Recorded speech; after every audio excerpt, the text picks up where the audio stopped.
Oke, Bu. Selamat pagi. Perkenalkan, saya Dr. Nabita. Di sini saya menjaga Polri pada pagi hari ini. Ibu bisa duduk, Bu? Oke, kalau saya boleh tahu untuk nama Ibu siapa? Ini ya. Baik, di sini saya lengkapi dulu ya, Bu ya, data-datanya. Nggak usah khawatir, data sama pembicaraan hasil pemeriksaan nanti saya akan jamin untuk kerahasiaannya, Ibu.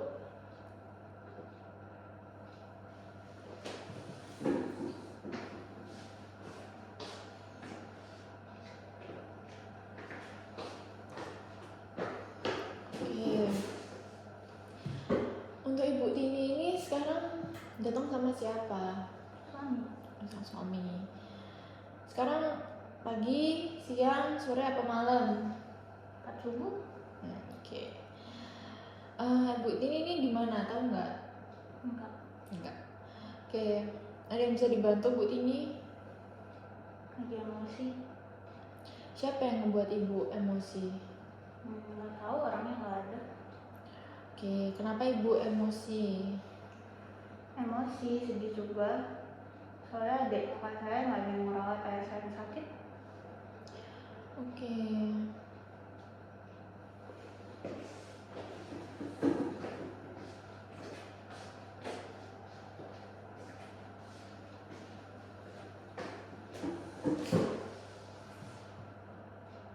Bu, selain saya ya, mau beli mobil baru. Oke Bu, sekarang apa yang Ibu pikirin? Saya mikirin sih, kenapa kok orang jahat banget ya sama saya. Saya tuh udah ngelakuin semua hal buat orang lain, nggak pernah ngelakuin perbuatan jahat buat orang lain. Terus orang-orang kayak benci sama saya. Gak ada yang suka ke saya. Semua orang gak ada yang peduli saya sama ayah saya yang sakit. Pokoknya semua orang jahat. Oke.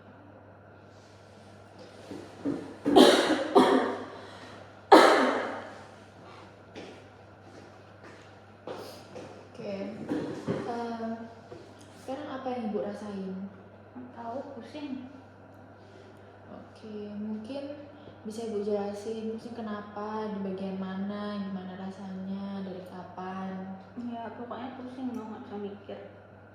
Oke, akhir-akhir ini Ibu dengar suara-suara nggak? Iya. Oke, dari kapan?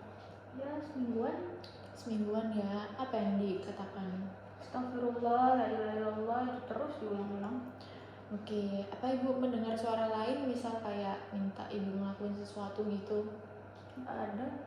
Saya sering ketemu kakek saya, naik kereta kuda. Terus kemarin ketemu Mbah Bandi. Siapa Mbah Bandi itu Bu? Tangga. Oke.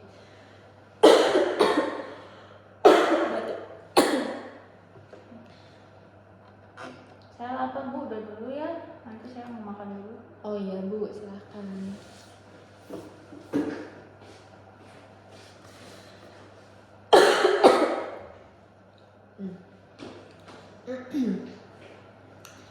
Setelah saya lakukan pemeriksaan atau anamnesis heteroanamnesis kepada suami pasien mengatakan bahwa pasien sulit tidur sejak 1 bulan ini dan pasien baru bisa tidur di atas jam 11 malam.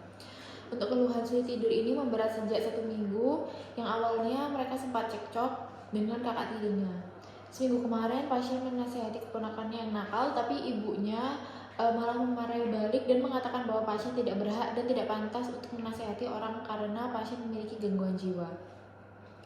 Setelah itu gejala pasien mulai memberat, pasien lebih sulit tidur, selalu tidur di atas jam 12. Jika belum tidur, pasien mondar-mandir di dalam rumah sambil mengerjakan apa yang bisa dilakukan, seperti beres-beres walau rumah sudah bersih dan juga merapikan barang. Pasien juga semingguan ini lebih mudah ngomel-ngomel. Lalu terutama pada ada hal yang diinginkan jika tidak terpenuhi, maka pasien ini gampang sedih, menangis dan juga cepat kecewa sendiri. Semingguan ini pasien juga sering belanja yang tidak terlalu penting dan kadang meminta barang-barang yang mewah seperti mobil baru dan juga memiliki uang. Ketika pasien tanya, pasien juga melihat sosok Mbah Bandi. Keluarga mengatakan bahwa itu adalah tetangga yang baru saja meninggal.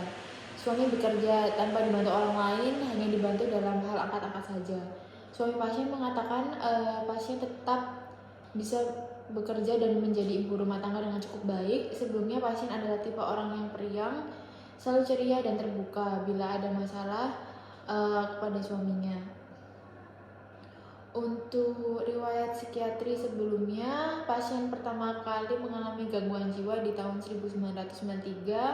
Saat itu pasien umur 18 tahun, tidak pernah diperiksa maupun diopname, dan pertama kali diopname itu pada tahun 1995, dan opname yang kedua adalah 1997.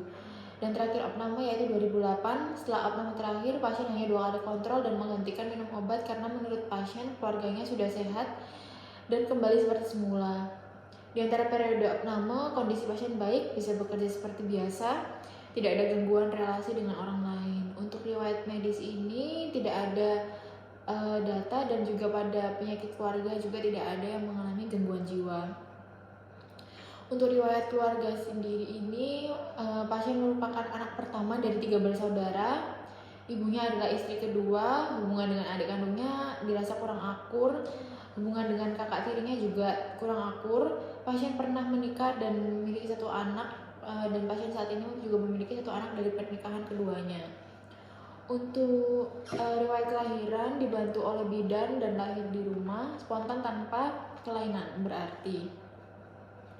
Untuk riwayat tumbuh kembangnya ini, tumbuh kembang pasien ini layak seperti orang pada umumnya. Lalu pada pemeriksaan fisik, status intrinsik untuk tekanan darahnya 151/99, yang dimana hipertensi. Lalu untuk nadinya 109 kali, untuk suhunya 36,8, untuk RR-nya adalah 18 kali, lalu SpO2 adalah 99%.